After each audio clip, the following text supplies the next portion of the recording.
တိုက်ပွဲတွေဖြစ်ပွားမှုတဲ့ဒေသတွေမှာနေထိုင်သူတွေဖြတ်တန်းသွားလာသူတွေဟာမြေမြုပ်မိုင်းနဲ့စစ်ကြံလက်နက်ပစ္စည်းအန္တရာယ်တွေရှိနေပါတယ်။သွားရင်လာရင်ပတ်ဝန်းကျင်မှာတွေ့နေမြင်နေကြမဟုတ်တဲ့အရာဝတ္ထုပစ္စည်းတွေကိုတွေ့ရင်ထိတာ၊ကင်တာမလုပ်ပါနဲ့။ထိကင်တာနေရာပြောင်းတာခြေထောက်နဲ့ကန်တာခဲနဲ့ပေါက်တာဓာတ်ပုံရိုက်တာတွေလည်းလုံးဝမလုပ်ရပါဘူး။ဒါအပြင်အဲ့ဒီအရာဝတ္ထုပစ္စည်းနဲ့တီနေရာတစ်ဝိုက်ကိုမီးရှို့တာရေလောင်းတာစားနဲ့တိတ်တာအနီးကပ်ဝိုင်းအောင်ကြည့်ရှုတာတွေကလည်းအန္တရာယ်ရှိတဲ့အပြုအမူတွေဖြစ်ပါတယ်။တိုက်ပွဲတွေကြောင့်ဆွန့်ခွာခဲ့ရတဲ့ကျေးရွာတွေနေအိမ်အဆောက်အဦတွေကိုတွာလာတာမျိုးမလုပ်ဖို့အသုံးမပြုဖို့လည်းအရေးကြီးပါတယ်။အဲ့ဒီနေရာတွေမှာ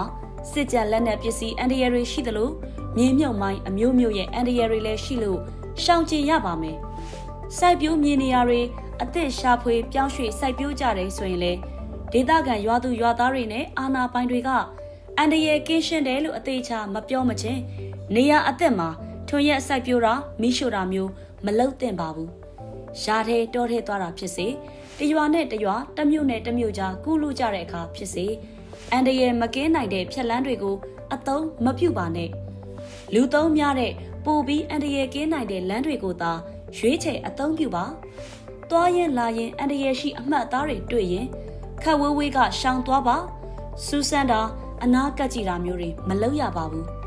အန္တရာယ်ရှိတဲ့အပြုအမူတွေကိုအချင်းချင်းမျှဝေအသိပေးရင်ချစ်ခင်ရသူတွေကိုမြေမြုပ်မိုင်းနဲ့စစ်ကြံလက်နက်ပစ္စည်းအန္တရာယ်ကနေကာကွယ်ပေးကြရအောင်ပါ